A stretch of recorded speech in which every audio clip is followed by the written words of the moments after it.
Mesdames et messieurs, bienvenue au débat du dimanche, la rétrospective de l'actualité africaine et internationale. Aujourd'hui, nous allons parler de la fin de cette crise qui a secoué pendant 3 ans le football malien. Un accord a finalement donc été trouvé cette semaine entre le comité exécutif de la Fédération malienne de football et le collectif des clubs majoritaires. C'était donc cette semaine la signature. On va également parler de ces émeutes à Mbessoba dans le cercle de Koutiala, le procès de l'insurrection au Burkina Faso et puis la prison à vie pour Hissène Habré, l'ex-président tchadien. Des questions qui seront abordées par nos invités. Issoufou Yago, politologue, Alexis Calambri des Échos, Badou Sidi Koba de Carrefour et Serge Daniel, journaliste écrivain. Fin de la crise qui a paralysé pendant 3 ans le monde du football malien sous l'égide du Premier ministre Abdoulaye Idrissa Maïga. Les protagonistes ont signé un protocole d'accord en plusieurs points. La Fédération malienne de football et le collectif des clubs majoritaires regardent donc désormais dans la même direction. Badou Koba, un premier commentaire sur la fin de cette crise qui a secoué le football malien. Mon premier commentaire par rapport à la fin de cette crise, c'est que les différents acteurs ont enfin mis de l'air dans leur vin. Ils ont compris que c'est l'intérêt national qui prime. Peut-être qu'à un moment donné, on avait accusé Poulot, mais il fallait que Poulot prenne cette décision courageuse pour que les uns et les autres puissent revenir à des meilleurs sentiments. Et je crois qu'avec cette décision, la FIFA a levé les sanctions. Donc, nos cadets qui devaient aller en Guinée équatoriale iront au Gabon. Et je crois qu'avec la fin de cette crise, on va préparer aussi la Coupe d'Afrique de 2019. Oui, Issoufou Yago. Moi, je pense que finalement, la décision du ministre a servi à quelque chose, parce que ça a permis quand même de débloquer une situation qui durait pendant plus de 3 ans. Et j'abonde dans le même sens que mon collègue qui vient de parler tout de suite. Pour moi, souvent, la FIFA devrait permettre aux politiques de pouvoir s'immiscer dans le football dans une certaine mesure. Parce que si les acteurs du football n'arrivent pas à s'entendre, il faudra qu'il y ait une autorité qui soit au-dessus, qui puisse intervenir pour régler tous ces désordres-là. Oui. Alexis Calambri. Bon, moi je pense que ce n'est pas réglé. En fait, il y a eu une entente pour faire en sorte que les jeunes ne puissent pas être exclus, que nous ne puissions pas être exclus de toutes les compétitions. Mais le reste, est-ce que les questions de fond sont tranchées? Est-ce que ce qui opposait les uns aux autres est définitivement enterré? J'ai tout l'impression que par rapport à beaucoup d'aspects, on a botté en touche et on va faire jouer la montre sur 5-6 mois. Mais fondamentalement, oui, il y a juste eu un accord pour qu'on ne soit plus au banc des touches. Bon, mon sentiment, c'est plutôt de dire que pour une fois, l'État a pris ses responsabilités et que la décision du ministre des Sports de dissoudre dans un premier temps la fédération a facilité les choses. Donc il y a eu un véritable bing-bang. Les gens se sont dit, la fédération se retranchait, avait un parapluie, c'était la FIFA, en disant, si vous nous touchez, vous aurez des problèmes avec la FIFA. Mais la FIFA n'est pas au-dessus des lois de la République. C'est-à-dire que vous avez une fédération qui est reconnue par la FIFA, d'accord, mais s'il y a des problèmes, vous avez dit tout à l'heure, depuis 3 ans, on n'arrivait pas à s'en sortir parce que c'était des chamailleries, c'était des bagarres, par presse interposée. Je pense que c'est plutôt sur la bonne voie. quoi maintenant? C'est une proposition de sortie de crise que nous avons. Donc le président, le patron de la fédération reprend les rênes, mais il ne reprend pas les rênes comme ça, puisque il y a un chronogramme. C'est là où on va voir si Alexis a raison ou pas. Il y a un chronogramme à appliquer pour voir si effectivement on va sortir du labyrinthe dans lequel nous sommes. Je pense que c'est une bonne décision, c'est-à-dire qu'il n'y a ni vainqueur ni vaincu, mais que le ministre des Sports a plutôt pris la bonne décision à un moment de taper dans la fourmilière pour dire attention, quand même, il faut qu'on essaie de résoudre cette crise. Vous savez que l'Assemblée nationale avait tenté de résoudre la crise, ça n'a pas été fait. Les familles fondatrices de Bamako s'en sont mêlées. Depuis 3 ans, vous avez dit. Et donc, le top de départ du règlement de cette crise, ça a été la dissolution de la fédération. C'était une bonne chose, je l'avais dit ici à l'époque, j'avais dit bravo au ministre, bravo au gouvernement, parce que le ministre ne prend pas de décision sans s'en référer au gouvernement. Maintenant, il faut espérer que chaque parti respecte ses engagements. Justement, c'est la question que j'allais poser. C'est vrai que les politiques, sinon les observateurs souvent politiques que nous sommes, on a l'impression de comparer cet accord à celui cadre de la CEDEAO qui donnait 40 jours pour... voilà, là je crois qu'on a 45 jours à partir du 12 juin. Monsieur Diarra ne va plus être président de la Fédération malienne de football. Mais je me demande si on a pensé à l'après 12 juin, peut-être qu'est-ce qui pourrait se passer, ou Yago, vous avez espoir que les uns et les autres vont vraiment respecter leur engagement, leur parole? On espère, en tout cas, ils ont intérêt à respecter leurs engagements parce que ce sera dans l'intérêt du football malien. Pour que, moi, ce que je vois dans ce règlement-là, je salue d'abord l'initiative du gouvernement qui, depuis qu'il a été mis en place, il essaie de régler les conflits sociaux qui pendaient. Déjà, c'est à mettre au crédit du gouvernement qui a dans sa lettre de mission, comme le dialogue social est un point saillant sur lequel il doit travailler. Sur 2 points, ça a marché. On espère qu'au-delà de la santé, au-delà de la crise du football, les autres aspects concernant les crises sociales qu'on connaît vont être réglés de cette manière-là également. Ok. Badou, est-ce qu'il n'y a pas une symbolique sur laquelle il faudrait peut-être mettre le curseur? C'est que de part et d'autre, il y avait eu des démarches au niveau de Zurich, au niveau du tribunal arbitral du sport, au niveau de la FIFA, mais finalement, la crise a été réglée à Bamako. Ça veut dire que peut-être la solution, ce n'était ni à Genève, ni en Occident. La solution, c'était à Bamako, et c'est important de mettre l'accent là-dessus. Oui, la solution, c'était à Bamako. C'est important de le souligner. Les uns et les autres ont été à l'étranger pour se livrer en spectacle. Ça n'en valait pas la peine. Je crois qu'entre Maliens, on pouvait s'asseoir sous l'arbre à palabre, discuter, échanger et trouver une solution, et non pas se livrer en spectacle, et non pas se faire une querelle byzantine inutile. Parce que vous n'êtes pas sans savoir qu'il y a même eu un mort d'homme. Donc, ce qui démontre que vraiment il y a un malaise qui est là, et il faut trouver la solution rapidement. C'est-à-dire, la solution qui vient d'être trouvée, c'est une solution intermédiaire, mais il faut trouver une solution à long terme. Sinon, la crise va y revenir encore. Ça va rebondir. Je pense qu'il faut quand même reconnaître au ministre du porte-parole, ministre du porte-parole, ministre du commerce, qui a été vraiment au cœur de ces négociations et qui l'a amené à son point au point d'accord. Mais ce que je voudrais dire, c'est que souvent, ce qui a manqué, c'est vrai que c'est un milieu très passionné et très passionnel, où, à la limite, est-ce que ça ne risque pas de paraître comme une victoire d'un camp sur l'autre? Je pense que c'est l'aspect à surveiller, qu'on arrive à ce que chacun accepte que c'est le football. C'est vrai, ça a été professé par tout le monde, mais en réalité, on ne sent pas que beaucoup croient en ça. Mettre l'intérêt du football malien au devant des intérêts ou des visées personnelles. Mais en tout état de cause, oui, Serge parlait du chronogramme tout à l'heure. Il faut non seulement que le chronogramme soit appliqué, mais il y en a qui ont fauté. J'espère qu'il y aura des sanctions vraiment, parce que on ne peut pas tout passer par perte et profit cette fois. Oui, et Serge, quand on essaie d'observer, on a l'impression que c'est une paix des braves. On a l'impression que la poire a été partagée en deux. Par exemple, le président Baba Diarra, les secrétaires généraux sont du CONOR et les secrétaires généraux et le secrétaire général adjoint sont tous du comité de normalisation. Lui-même reste président, mais le secrétaire général de l'ancien comité exécutif n'est plus à son poste. C'est comme si on a partagé la poire en deux. C'est mon sentiment. On a mis, si vous voyez la déclaration qui a été rendue publique après la conclusion de l'accord, on a l'impression qu'on a mis quand même un corset autour du président de la fédération qui revient.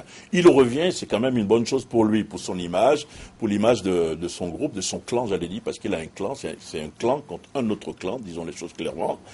Mais de l'autre côté, c'est de dire, oui, voilà, bon, alors il revient, qu'est-ce qu'on fait après?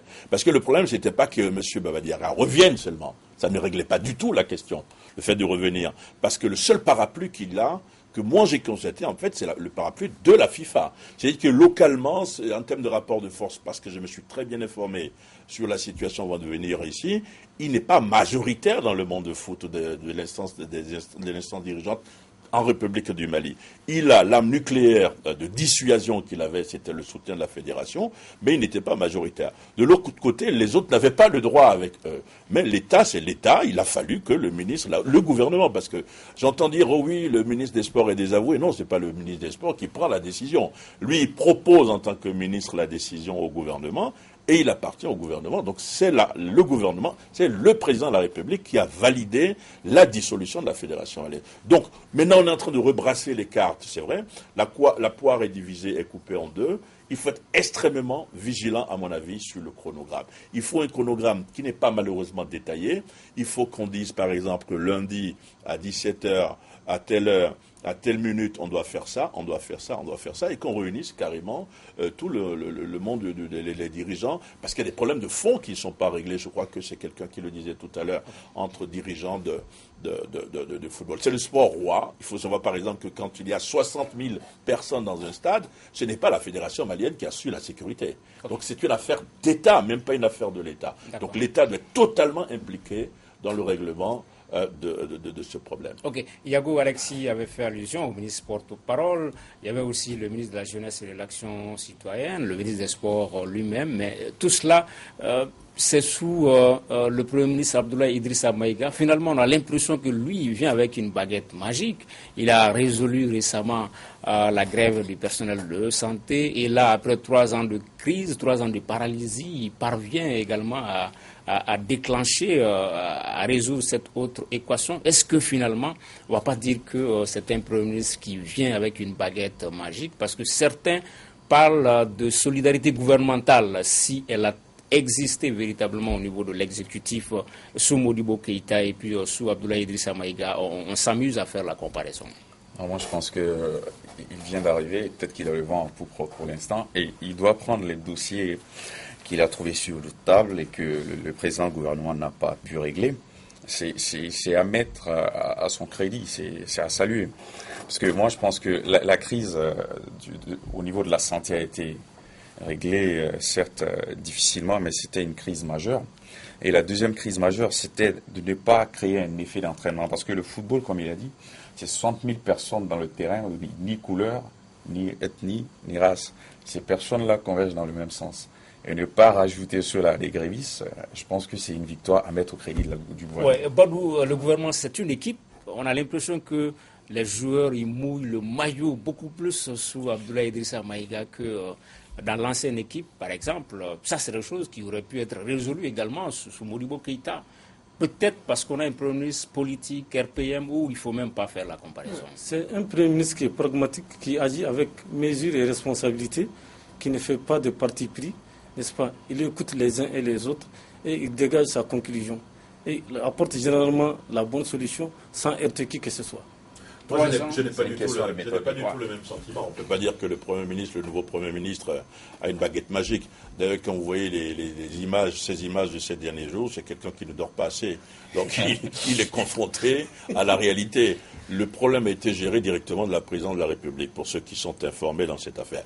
Effectivement, mais l'État, c'est quand même une continuité. On ne peut pas dire que Modibo Keïta n'a rien fait, que c'était le... Non, pas du tout. L'État, c'est une continuité. Et puis ensuite, il y a des opportunités. À partir du moment où il y a eu le remaniement ministériel et que les grévistes, par exemple, de la Santé, se sont rendus compte que le ministre de la Santé a été remplacé, la ministre de la Santé a été remplacée, ils se sont dit, mais tiens, peut-être que nous avons gagné. Est-ce que, ouais, donc ça a favorisé probablement la résolution du problème de la santé. Donc le ministre, on peut dire qu'il est chanceux, mais dire qu'il a une baguette magique, je ne crois pas, parce que si vous le voyez, je le répète, c'est quelqu'un qui commence pas à fatiguer, mais il commence à travailler visiblement 15 heures par jour, et c'est pas du tout la rigolade. Il n'a pas de baguette magique, des crises résolues ça et là, mais il y a une autre crise à Mpesoba, dans le cercle de Koutiala, 45 km de Koutiala. On verra si les jours à venir le Premier ministre aura à résoudre cette autre crise, puisque la population a manifesté là-bas contre la gendarmerie et la justice, parce qu'elle juge qu'il y a eu une négligence dans la disparition d'une jeune fille depuis maintenant une dizaine de jours. Est-ce que c'est un fait divers pour vous, ces émeutes Yago à Mpesoba, dans le cercle de Koutiala? Bon, je pense que c'est un problème majeur. Là-bas, peut-être que, parce que d'après ce que j'ai pu comprendre, il y a une crise de confiance entre la justice et entre la population et la justice, et d'une part entre la population et la gendarmerie. Parce qu'ils estiment que la justice ou la gendarmerie ne fait pas suffisamment son travail. Et ils ont dû recourir à la tradition pour identifier la personne, entre parenthèses, responsable de cette histoire, transmis à la justice qui n'a pas réagi. Donc, ils ont dû se substituer à la justice et à la gendarmerie. C'est quelque chose qui n'est pas à encourager, mais il faudra que l'État puisse, dans une certaine mesure, rétablir la confiance entre la population et les dépositaires de l'autorité publique dans ces zones. Badou. Ce que je pense, c'est qu'il y a une crise de confiance qui est là entre, d'une part, la justice malienne et cette population, et d'autre part, entre les forces de sécurité et cette population. On parle de l'enlèvement d'une jeune fille. Et d'après le pilon magique, c'est une dame qui aurait enlevé la fille. C'est quoi le pilon magique? Le pilon magique, ça me rappelle un peu le film Yélé. Parce qu'on a des téléspectateurs partout en Afrique. Ça me rappelle le film Yélé. Des gaillards qui prennent un pilon et ils vont de gauche à droite, finalement ils retrouvent le coupable. Et bon, au-delà de ça, moi je pense qu'en toute honnêteté, c'est une crise de confiance qui est là pour la population. La gendarmerie et la justice ne font pas correctement leur travail. Et au-delà de ça, il y a l'affaire de la sœur Gloria. Je crois qu'on avait arrêté 4 personnes. La gendarmerie avait suspecté 4 personnes. Les 4 personnes ont été relâchées. Donc, c'est quelque chose aussi qui a heurté, qui a frustré cette population.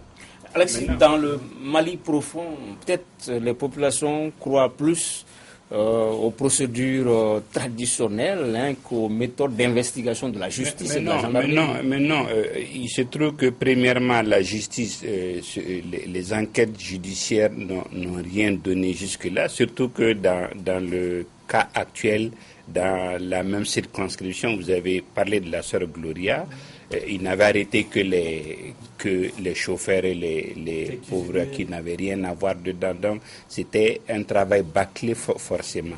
Et dans ce cas, c'est qu'il ne faut pas... c'est-à-dire, ce qui vient d'arriver à Mpesoba est un concentré de tout ce que nous avons comme problème au Mali.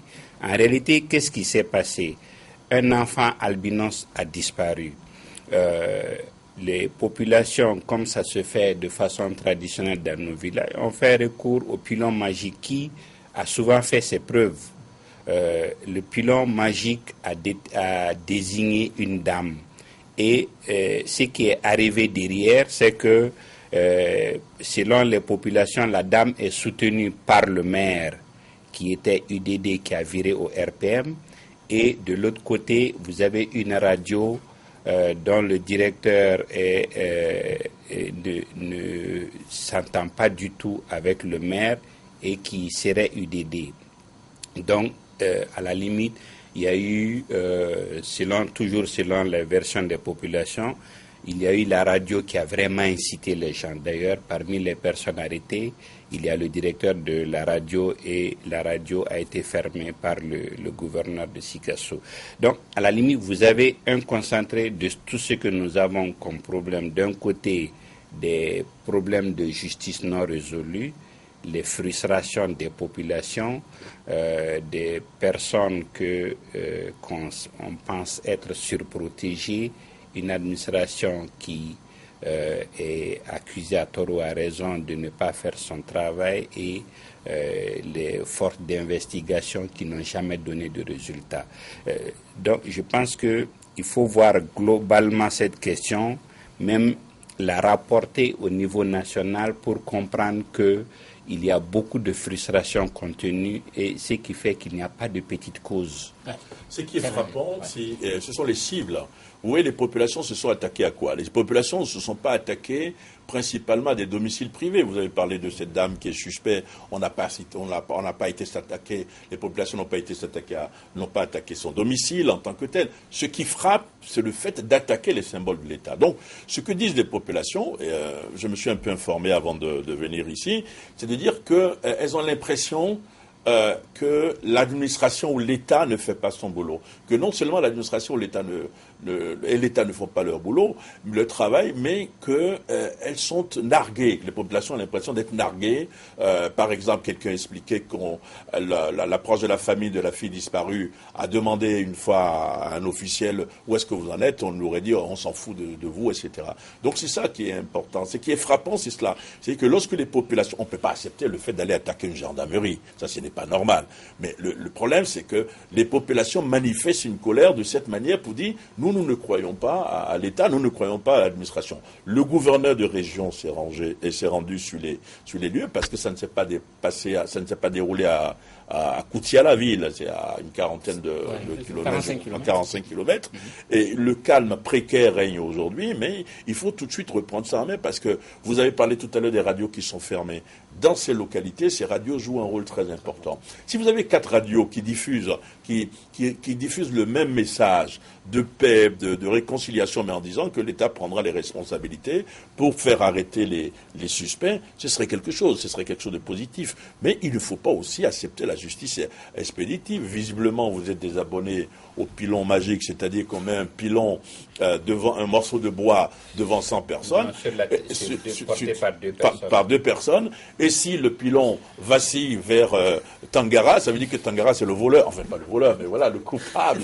C'est pas normal aussi. Si on est dans un État moderne, il faut une enquête normale, une enquête officielle pour qu'on découvre qui a fait quoi. Oui, au-delà du fait divers, il y a peut-être c'est symptomatique un peu du déficit de confiance des usagers envers la justice, envers l'État même de façon générale.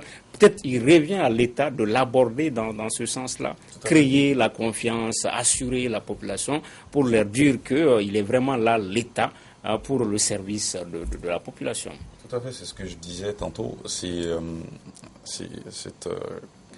cette histoire-là, en fait, dégage un peu la question de la crise de confiance qui peut exister entre les autorités locales qui représentent l'État et la population. Donc, il faille rétablir cette confiance-là pour éviter qu'on aille à la justice privée et à la dégradation des symboles de l'État dans ces zones-là. Par ailleurs, il faut des sanctions. Il faut certes mettre les moyens pour retrouver la jeune fille et donner l'assurance aux parents, mais il faut des sanctions contre les fauteurs de troubles. On ne peut pas cautionner ces genres de pratiques dans un État, fût-il le pilon qui désigne une personne qui n'est pas arrêtée, mais il faudra que ça cesse, quoi. Oui, Badou Koba, sur le déficit de confiance entre gouvernants et gouvernés de façon générale. Sur le déficit de confiance, c'est ce que j'ai toujours dit. C'est-à-dire le gouvernement attend quand la chose pourrit, c'est en ce moment qu'il réagit. Et vous avez une radio dans une localité qui commence vraiment à faire révolter la population. Une radio qui s'apparente à la radio des 1000 collines, vous ne réagissez pas. Vous attendez que la situation pourrisse, c'est en ce moment que vous réagissez. La population, elle est frustrée, elle est heurtée, parce que les populations se disent que mais voilà les forces de sécurité qui sont là, au lieu de nous protéger, au lieu de nous aider à retrouver la jeune fille, se soucient plutôt des problèmes de vignettes, etc. etc. Le juge qui est là, le juge, peut-être, sa préoccupation, ce n'est pas de nous aider à retrouver la jeune fille, sa préoccupation, peut-être, c'est ce qu'il va avoir comme prébande. Oui, il y a, de façon globale, c'est pourquoi je disais qu'on peut rapporter cette problématique à un niveau national. De façon générale, il faut qu'on parvienne à créer une adéquation entre cette administration et les populations à laquelle elle est administrée. Pour prendre peut-être un exemple un peu hors cadre, l'impôt. Quand vous êtes pêcheur, vous venez pêcher dans une localité. Chaque localité, vous avez un maître des eaux à qui vous devez payer. Si vous pêchez, vous devez payer. Mais le pêcheur, il vient payer, personne ne surveille. Après, il va au village, il va chercher à savoir qui est le maître des eaux et il paye, n'est-ce pas? Mais le même gars va se cacher pour ne pas payer l'impôt. Donc je pense que de façon générale, il faut qu'on réfléchisse à comprendre comment on peut faire en sorte que cette administration ne soit pas comme une chape, qu'on la ressente comme une nécessité pour tout le monde. Je pense que ceux qui sont là n'ont jamais joué le rôle, parce que dans ce cas précis, vous avez la sœur Gloria, vous avez ce cas dans une petite localité, combien de temps, pas de réponse, pas de... voilà. Ouais. Parce qu'il faut faire aussi quand même attention, parce que là encore, il n'y a pas d'incivisme pour le moment. C'est-à-dire que les gens continuent à payer les vignettes, ils commencent à payer des taxes, etc. Ouais, le 31 mars, à partir du 31 mars, par exemple, il faut acheter sa vignette auto. Alors, il ne faut pas qu'on en arrive à une espèce de désobéissance civile dans ces localités qui vont dire finalement, où les populations vont se dire finalement, nous sommes abandonnés. Donc, pour montrer que nous sommes abandonnés, nous allons monter la contestation d'un cran, et d'un cran, c'est de dire nous organisons une désobéissance civile, nous ne payons plus les taxes, nous ne payons plus les impôts. Ça va devenir de plus en plus difficile. Si vous prenez, je me suis informé vers Koutiala et Sikasso, c'est impensable, par exemple, de savoir que dans l'administration, il y a des endroits où il n'y a pas de sous-préfet ou des préfets, alors qu'ils doivent exister, si vous voulez. Il faut quand même nommer ces gens-là qui sont chargés justement d'appliquer la loi, mais d'être aussi proches des citoyens. Et ils n'ont pas du tout, les citoyens n'ont pas du tout l'impression d'être administrés à des endroits du Mali. C'est quand même impensable que dans une localité comme Pessoba, qu'on ne parvienne pas à faire la lumière sur la disparition d'une fille plus de 10 jours, 2 semaines après, dans une localité comme Pessoba. C'est assez paradoxal. Troisième thème de l'émission, le Burkina Faso, avec l'ouverture cette semaine du procès dit de l'insurrection. À la barre, le gouvernement de l'ex-premier ministre Luc Adolphe Thiaw. Nos correspondants à Ouagadougou, Jacques Lamissa Tarpaga et Alpha Omar Doussa étaient au palais de justice. Voici le reportage. Des visages bien connus du dernier gouvernement de Blaise Compaoré devant la haute cour de justice ce 27 avril. Le Premier ministre Luc Adolphe Thiaw ou encore Djibril Bassolé, ancien ministre des Affaires étrangères, toujours incarcéré dans le cadre du coup d'État manqué de 2015, avec à ses côtés le général Gilbert Diendéré, ancien chef d'état-major particulier de la présidence, lui aussi en prison pour coup d'État. Coups et blessures, complicité de coups et blessures, assassinat et complicité d'assassinat, ce sont là les chefs d'accusation retenus contre les anciens ministres. À l'ouverture du procès, 26 anciens ministres sur les 34 mis en accusation étaient présents. Blaise Compaoré lui-même est poursuivi en tant que ministre de la Défense au moment des faits. Il est représenté à ce procès par son avocat, Maître Olivier Sûr. Cette première audience n'a pas permis de rentrer dans le fond du dossier. La défense a obtenu un renvoi pour le 4 mai prochain, mais déjà les représentants des victimes se réjouissent de l'avancée du dossier. Bon, déjà, je peux dire que nous, en tant que famille des martyrs, nous sommes déjà contents. Ce matin, l'audience finalement a eu lieu, il y a eu l'ouverture et qui a été renvoyée pour le 4 mai. Donc nous pensons que la loi serait dite. Les organisations de la société civile suivent de près ce procès, une occasion pour la justice burkinabé de redorer son blason selon le M21. Nous demandons que cette justice du Burkina Faso, qu'elle redore son blason. Parce que de par le passé, cette justice où on critique. Le peuple demande justice. Le peuple demande justice. Aujourd'hui, nous sommes là mobilisés pour dire que plus rien ne sera comme avant. Le peuple demande à ce que justice soit rendue aux familles des victimes, aux martyrs eux-mêmes et de façon générale au peuple du Burkina Faso. La mise en accusation a eu lieu en septembre 2015 par le Conseil national de la transition qui faisait office d'Assemblée nationale. Les anciens ministres risquent une peine maximale de 20 ans d'emprisonnement s'ils sont reconnus coupables. Voilà le reportage à Ouagadougou de nos correspondants Jacques Lamissa Tarpaga et Alpha Omar Doussa Badou Sidi Koba. on est vers la manifestation de la vérité par rapport à l'insurrection populaire de 2014? Bon, nous sommes en train d'aller vers la manifestation de la vérité, puisque le procès a débuté. Le procès doit continuer en principe le 4 mai. Déjà, les signaux sont là, parce qu'il y a l'ancien Premier ministre, comme vous l'avez dit, Benlik Adolphe Thiaw. Il y a le ministre des Infrastructures, Ersin Bougné-Sangye, le ministre de la Sécurité, Jérôme Bougouma. Donc, ils sont déjà là. Ils ont été des figures de proue quand même du régime de Blaise Compaoré.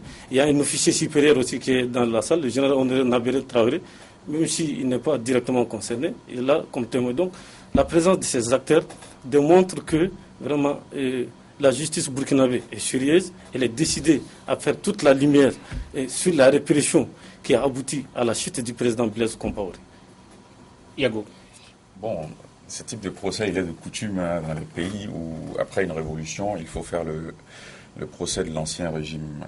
Donc, sur le chef d'accusation, moi j'ai vu que on reproche au gouvernement d'avoir utilisé une réquisition complémentaire spéciale, chose qui n'est pas illégale en soi. Je m'en explique parce que la loi l'autorise dans l'organisation du maintien de l'ordre. Lorsque les forces classiques sont épuisées, on peut recourir d'une certaine manière à la réquisition complémentaire spéciale.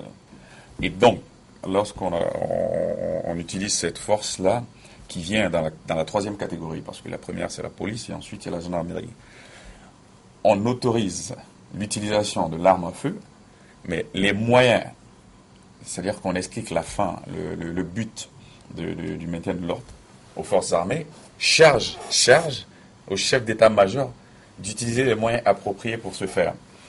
Et il y a des règles qui sont connues, c'est-à-dire qu'on ne tire pas comme ça. On ne tire qu'en cas de nécessité, qu'après sommation. Est-ce que la responsabilité directe de ces personnes-là, elle est engagée par le simple fait qu'ils aient signé cette réquisition complémentaire? C'est ce qu'on verra dans ce procès-là. Et en attendant, quand même, il y a eu 7 morts de balles réelles. Moi, je pense que c'est un procès pour l'histoire. C'est-à-dire, c'est un but pédagogique. Il s'agit de dire plus jamais ça. Il s'agit de pousser les dirigeants à comprendre leurs responsabilités en cas de débordement.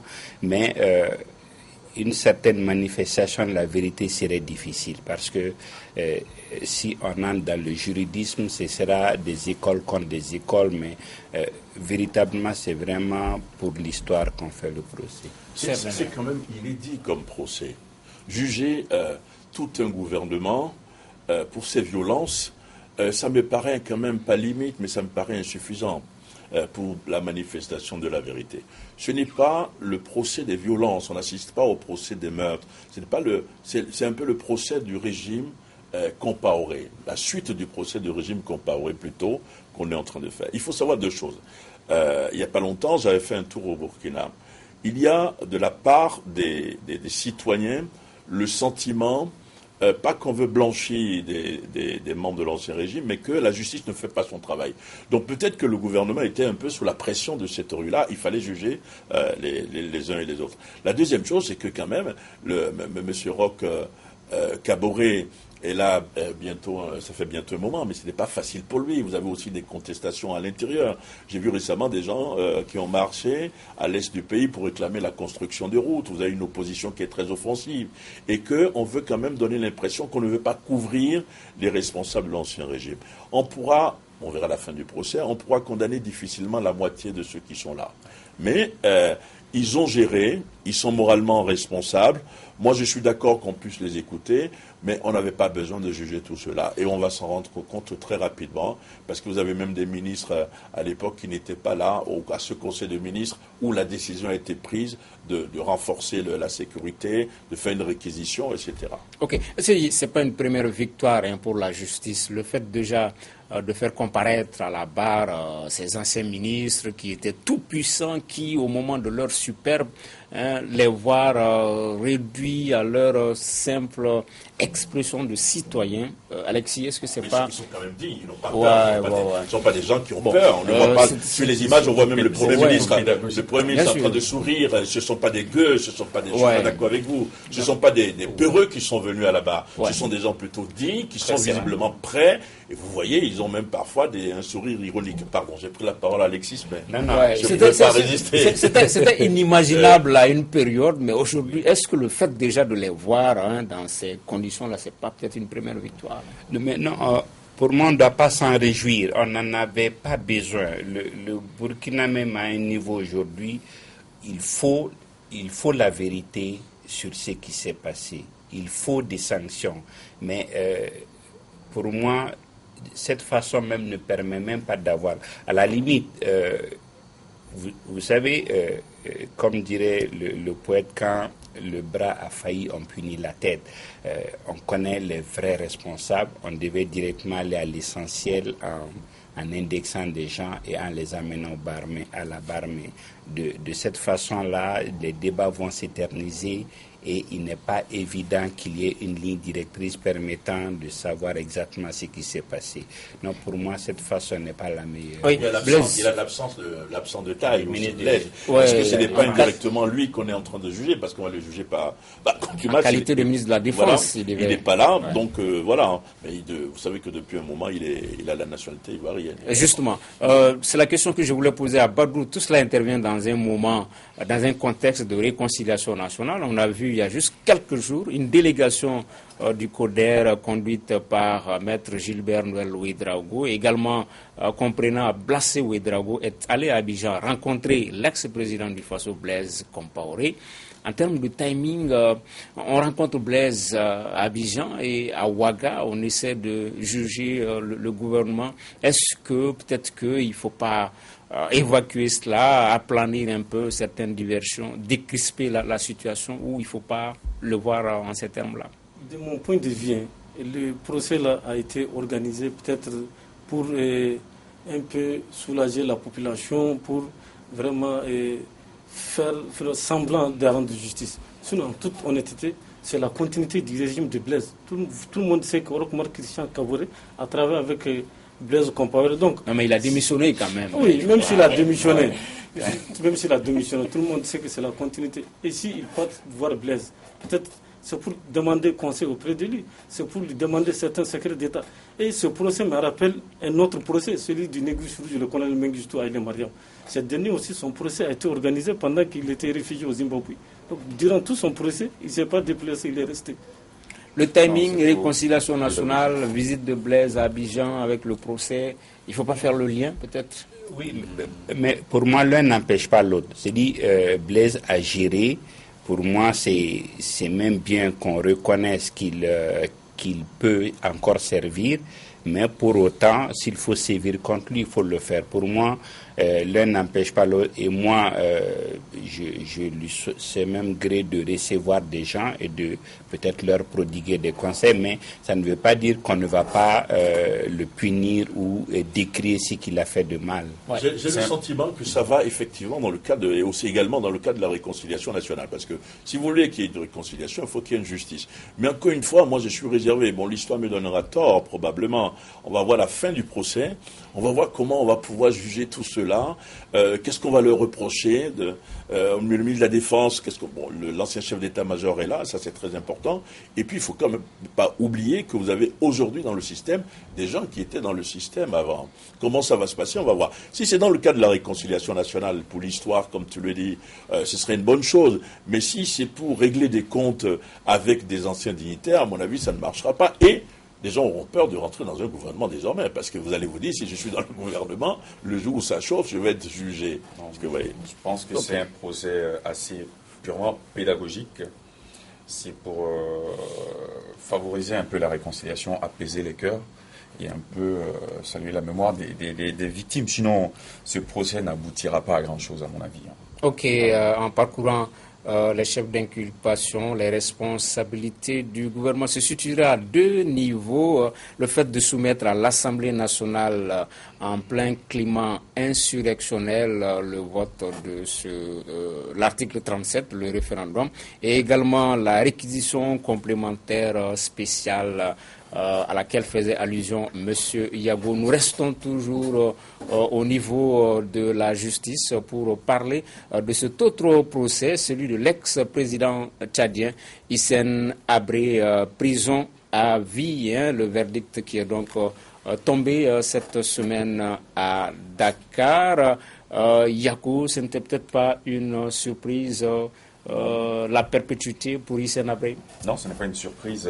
C'est d'ailleurs une symbolique. Ça va permettre de décrisper un peu les relations tendues qu'il existe entre la CPI et les chefs d'État africains, qui comprendront désormais qu'ils peuvent être jugés en Afrique par des cours spécialement mis en place à cet effet. Donc c'est quelque chose à saluer en espérant qu'il y aura jurisprudence dans ce cas de figure. Ok, on va peut-être écouter les avocats des deux parties avant de faire réagir le plateau. Pour l'Afrique, aujourd'hui, tout Africain peut se permettre d'attaquer les gros poissons en justice. Donc c'est un tournant pour l'Afrique et c'est un message fort à tous les dictateurs. Il n'y a plus d'impunité en Afrique, attention. Et une décision attendue, une condamnation unique par un tribunal hors la loi qui a poursuivi un contrat, l'exécution d'un contrat qui lui a été donné par l'Union africaine et le résultat d'une procédure totalement inéquitable.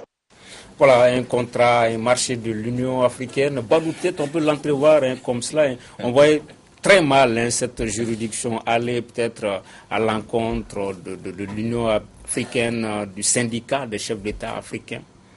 Bon, je pense que, encore une fois, l'Union africaine a pris ses responsabilités à travers les chambres africaines. Ce procès a prouvé qu'on n'a pas besoin d'envoyer nos dirigeants à la CPI pour les faire juger. Parlant du cas spécifiquement de Hissène Habré mérite vraiment d'être jugé parce qu'il est coupable de beaucoup d'assassinats. Je prends seulement le cas d'Hassan Djamous, le colonel Hassan Djamous. C'est bien lui qui l'a assassiné. Abraham Mamad Déby. C'est pas un peu trop fort, vous avez la preuve Oui, j'ai les preuves. C'est lui qui est derrière l'assassinat du colonel Hassan Djamous. Il a assassiné Abraham Mamad Déby. Quand il a voulu assassiner Idriss Déby, ce dernier a pris la fuite. Or, ce serait mieux, il l'aurait assassiné. Il l'a assassiné. Il a assassiné Hassan Djamous. Or, Hassan Djamous a joué un grand rôle lors du conflit tchado-libyen. Il fut un des vainqueurs quand même de la bande d'Aouzou. C'est grâce à Hassan Djamous que l'armée nationale tchadienne a pu remporter un certain nombre de victoires à Wadi Doum et à Bardaï quand même. Ça, il faut le dire. Donc, il a commis un crime. J'avais beaucoup d'admiration pour Hassan Djamous. Ce sera mieux qu'on atténue un peu la force des arguments. C'est que dans ce procès, ce qu'on peut vraiment reprocher à Hissène Habré, c'est son manque de collaboration. Je pense qu'à ce niveau, il aurait dû collaborer, travailler à la manifestation de la vérité, manifester un peu de repentir quand même avec le recul et surtout avec la posture d'homme de Dieu qu'il s'est donné lui-même. Il aurait dû reconnaître ses fautes, avouer ce qui a été fait.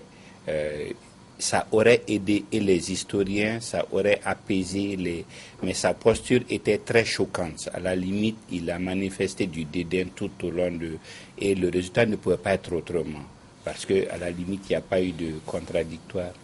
Bon, très rapidement, moi je voulais dire que Hissène Habré n'était pas du tout un enfant de cœur. On savait quand même que il valait mieux ne pas tomber dans ses prisons ou dans ses mains et que des opposants, il n'y a aucun doute là-dessus, ont péri dans les prisons de Hissène Habré.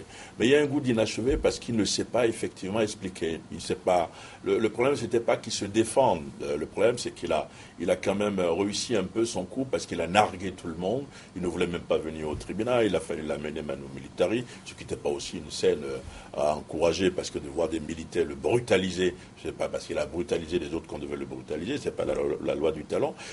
Moi, j'aurais bien voulu voir Hissène Habré s'expliquer, refuter les arguments. Il l'a pas fait et c'est dommage. C'est pour ça, je pense que ce procès a un goût d'inachevé.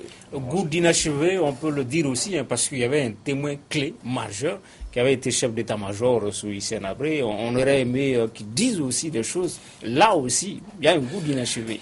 Non. Il est membre de l'Union africaine. Et à l'époque, il a été récemment président, je pense, si vous faites allusion à cette personne-là. Au président Idriss Déby. D'accord, parfait. Alors, non, mais je pense que ce procès-là est un symbole. C'est un symbole à saluer. Comme il a dit, l'Union africaine a assumé cette fois-ci ses responsabilités et a décidé de juger un enfant de l'Afrique sur les terres africaines. Et désormais, on espère qu'il y aura un président, ça va faire office de président, que les gens ne vont plus se cacher derrière l'argument en disant que la CPI est un tribunal néocolonial, et ainsi de suite. Donc on pourra les juger désormais en Afrique. Aucun crime ne sera impuni, aucun dictateur ne sera à l'abri. Donc c'est quelque chose à saluer quand même, malgré les petites incohérences qu'on peut trouver ça et là. Il y a eu au Mali le procès crime de sang avec le président Moussa Traoré. Combien de membres du gouvernement étaient jugés? Oui, c'est ce que j'ai dit au départ. C'est-à-dire que on prend la tête. C'est normal que le président réponde à la limite de ce qui a été fait. Voilà. C'est-à-dire que le président doit répondre pour tout le monde. Mais à la limite, il a collaboré, il est venu, il a reconnu, il a refuté, mais il était là, il s'est défendu. Donc c'est vraiment ce qu'on attendait de Habré. Et de plus, oui, est-ce qu'il fallait que Déby soit là? Peut-être Déby peut compenser son absence en prenant en charge les indemnisations. Oui, parce que lors du procès crime de sang, par exemple, les chefs d'état-major, tout ce qui ont été entendus aussi pour compléter la comparaison. Mais Badou Sidi Koba, souvent, c'est vrai qu'on se réjouit du fait qu'en Afrique, on ait pu juger un ancien chef d'État, mais souvent, il y a les positions de certaines organisations humanitaires qui frisaient un peu l'hystérie Human Rights Watch, par exemple. Souvent, on avait l'impression que c'était de l'acharnement, la façon dont les choses étaient avancées et tout. Vous n'avez pas eu, vous, cette impression? J'ai eu cette impression. Effectivement, les organisations de défense des droits de l'homme ont fait pression pour qu'il soit jugé, pour qu'il réponde de ses crimes. C'est une réalité qui est là. Mais il faut aussi reconnaître que souvent, les États aussi ne jouent pas clairement leur rôle. Je prends le cas de Omar el-Béchir. Quand Omar el-Béchir a été en Afrique du Sud, la justice sud-africaine avait souhaité qu'il soit arrêté et remis à la CPI, ce qui n'a pas été le cas. Or, tout le monde sait ce qui est en train de se passer actuellement au Darfour. Ok, et c'est sur mes fins au débat de ce dimanche. Merci de l'avoir suivi.